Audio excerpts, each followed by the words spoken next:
But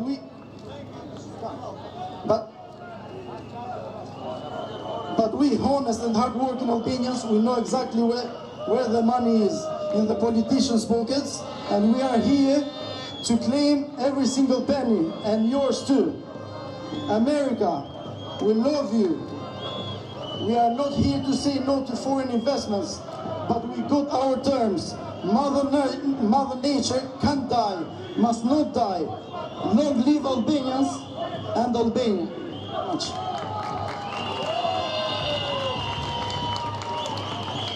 Përshëndetje gjithëve. Ju lutem, kërkoj mirëkuptimin e gjithë qytetarëve vetëm për diçka. Sot mes nesh ka pankarta kundër medias. Ne kemi thënë që ditën e parë t'i bojkotojmë mediat. Ne bojkotojmë të gjithë pronarët e shitur të mediave, të gjitha mediat e shitura shqiptare. Por ne jemi këtu për të mbështetur të gjithë gazetarët që janë me ne, sepse ata janë viktimat e këtij sistemi. Ne nuk mund të bojkotojmë ata që janë mes nesh, që janë pjesë e jona dhe viktima po si ne. Ndaj ju lutem respekt dhe mirëkuptim për këta persona që po bëjnë detyrën. Për media që janë në shesh, ju lutem mirëkuptim. Janë pjesë e jona. Ditën që do shpëtojmë Shqipërinë, do shpëtojmë edhe ata nga pengbarja që u ka bërë rroga me cilën mundohen të mbajnë familjet e veta. Ju lutem mirëkuptim dhe respekt për individët që kemi mes nesh. Ju lutem, ata nuk duhet të ndihen të përjashtuar, nuk duhet të ndihen të rrezikuar. Tani po lëviz administrata që i kishte nxjerrë me detyrim kryeministrin në shesh. Ju lutem, dhe ata janë si ne, dhe ata nuk e duan të sistem. Mbase ndihen të detyruar dhe duhet t'i mirëkuptojmë. Duhet t'i ftojmë që të bashkohen me ne, që të shpëtojnë edhe ata, të shpëtojnë Shqipërinë të gjithë së bashku. Bashkohuni me ne, bashkohuni me ne, bashkohuni me ne, bashkohuni me ne, bashkohuni me ne.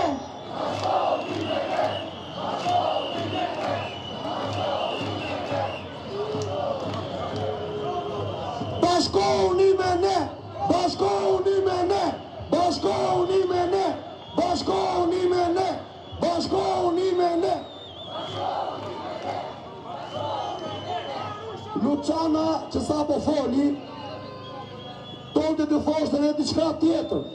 Ne këtu, kjo protest filloi nga Zvërneci dhe nga Rjolli, dhe nesër Rjolli në orën 10 ka protest, sepse dhe ati e kanë ngritur gardhin. Ta shelbin si qemën gardhin e Zvërnecit. Nga Zvërneci dhe në Rjoll, sot shqiptarët po thon boll. Nga Zvërneci dhe në Rjoll, sot shqiptarët po thon boll.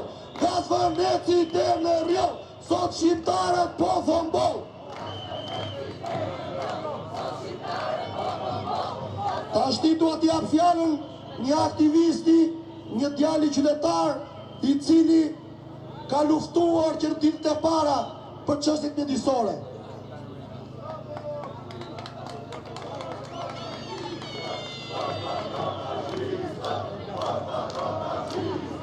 Bashkëqytetar të dashur,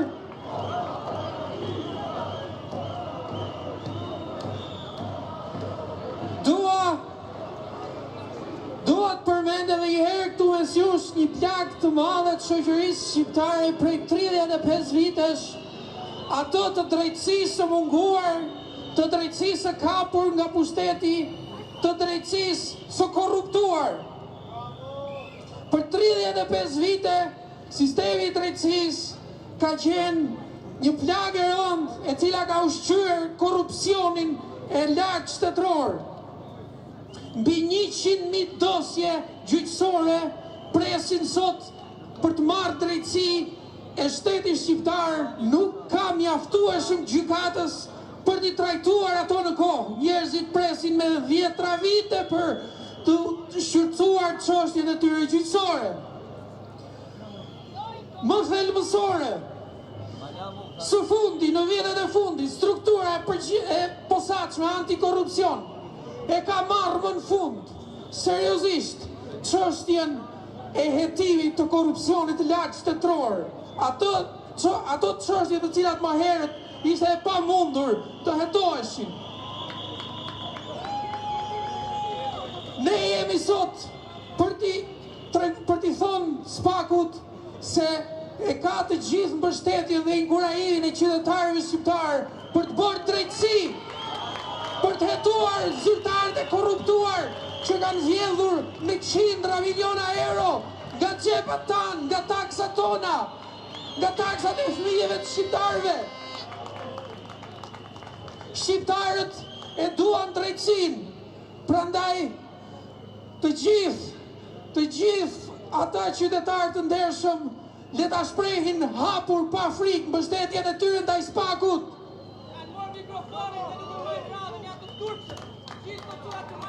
Dua t'jap edhe një mesazh tjetër të dashur bashkëqytetar, të dashur bashkëqytetar. Për kryeministrin kemi disa ditë që kërkojmë dorëheqjen. Tashmë i kemi përgatitur, me qenë se nuk ka pasur kohë të jetë në zyrë. Ja kemi përgatitur shkresën e dorëheqjes, gati për ta firmosur.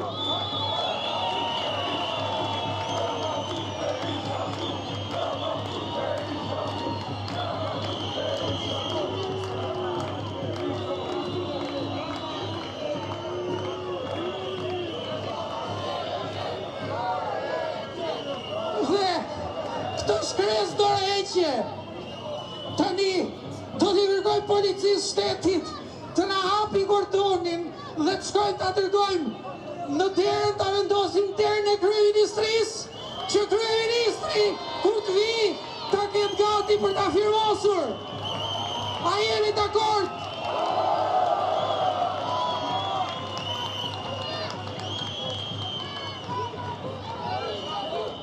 Policisë shtetit, policia është me ne.